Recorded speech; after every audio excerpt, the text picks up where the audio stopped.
이태원 사고가 있고 벌써 2주가 훨씬 넘는 시간이 지났습니다. 일이 터졌을 당시에는 일주일간 대한민국 국민들뿐만이 아니라 전 세계인들이 슬픔에 잠겨 있었죠. 정말 많은 분들이 돌아가신 날이니까. 하지만 이젠 그날의 일도 사람들한테 있어서 점점 희미해져 가는 것 같아요. 벌써 세상은 다른 소식들로 바쁘게 흘러가고 있습니다. 허나 이태원 사고가 이대로 잊혀져 가는 게 불만이었는지 어떤 인간들이 그새 또 사건을 이용해 개같은 만행을 저질렀다고 해서 논란이 되고 있습니다. 이태원 참사 희생자 명단 155명 공개합니다.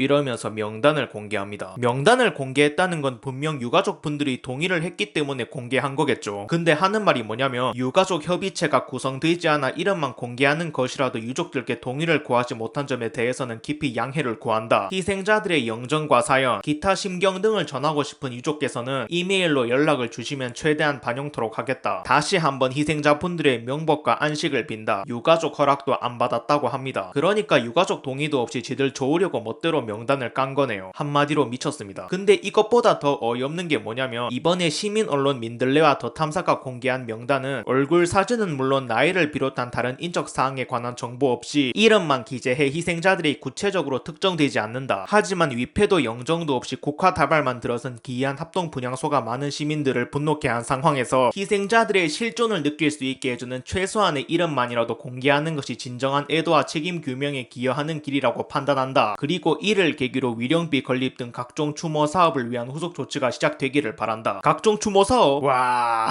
어떻게 일이 뻔뻔할 수 있지? 이게 무슨 말이냐? 대놓고 시체팔이에서 돈 벌겠다는 소리예요. 그리고 이름이라도 공개하는 게 진정한 애도라고 생각했다 하는데 유가족들이 원하지도 않는 방법이 어떻게 고인과 유족들을 위한 방향이냐고. 그냥 니들 좋으려고 공개한 거겠지. 결국 저들의 만행으로 인해서 유족들도 반응했다고 하는데 아니 내가 유족이고 공개 원치 않는데 니들이 도대체 뭔데 공개하냐고. 하늘에 계신 우리 삼촌도 가족이 원하지 않는데 자기 이름을 무조건 공개해야 된다고 생각하실까요? 기가 차네요. 악보다 그릇된 정의가 무섭다는 말이 실감됩니다. 자기들이 정의라고 생각한다면 유족이고 법이고 다 무시하네요. 그리고 이게 희생자들을 위한 거라면 합리화. 저희 삼촌이 언제 그쪽한테 공개해달라고 했는지 하늘 보고 대화라도 하셨습니까? 천공도사입니까 니들이? 저희 삼촌도 저분들 중에 한 명입니다. 그런데 유족 동의도 없이 이런 짓 하는 게 정녕 옳습니까? 가장 우선시돼야 할 게 유족 아닌가요? 자기들 목적을 위해서는 법도 어기고 피해 당사자인 유족 말도 무시해도 되는 거였나 봅니다. 명단 공개로 엄청 화난 걸 알 수 있습니다. 이번 명단 공개 사건을 통해서 제발 많은 분들이 좀 깨달으셨으면 좋겠어요. 저들은 절대로 고인과 유족들을 위하는 사람들이 아니라는 걸. 그저 사건을 이용해서 죽음을 이용해서 본인들의 이득을 챙기는 게 목적이라는 걸. 정말로 유족분들을 위했다면 그리고 고인을 추모했다면 그들을 존중하기 때문에 명단을 공개 못하겠죠. 제가 왜 이런 말을 하냐고요? 제발 이태원 사고가 대통령 탓이라고 이태원 사고는 예측 가능했고 막을 수 있었다고 말하는 거짓말쟁이들한테 속지 말라고. 명단 공개를 했던 인간들이 대통령 탓이라고 선동하는 인간들이랑 똑같은 부류거든요. 심지어 이번 사건을 보고 어떤 미친 인간은 고맙습니다. 한 분 한 분 고운 분들 명복을 빕니다. 대놓고 고인에게 고맙다고 말합니다. 이쯤 되면 말 다 했죠. 지난번에도 말했지만 죽음을 이용하는 이유는 간단합니다. 죽음을 이용하는 게 자신에게 득이 되니까. 저들도 압니다. 이태원 사고가 대통령 잘못이 아니라는 걸. 그리고 예측 불가능했고 예상하지 못했던 사고였다는 걸. 하지만 대통령 잘못이라고 해야 합니다. 대통령 잘못이라고 말해야지 본인들에게 이득이 되는 걸 아니까요. 허락 없이 명단까지 공개했던 걸 보면 많이 더 급했나 봅니다. 세월호 때처럼 국민들이 선동 안 당하니까 명단 공개라는 초강수를 둔 것 같은데 효과는커녕 되려 역풍 쳐맞고 있네요. 그리고 얼마 전엔 페미들도 이태원에서 여자라서 당했다. 여성 학살 사건이라고 집회하려고 했었지만 유가족분들의 반대로 집회가 취소되었습니다. 확실히 세월호라는 반면 교사가 있다 보니 국민들도 예전처럼은 더 이상 안 속는 것 같아서 다행이네요. 하긴 뭐 똑같은 수법에 2번 이상 당하면 그게 병신이지. 결론입니다. 현 시점 가장 좆된 인간.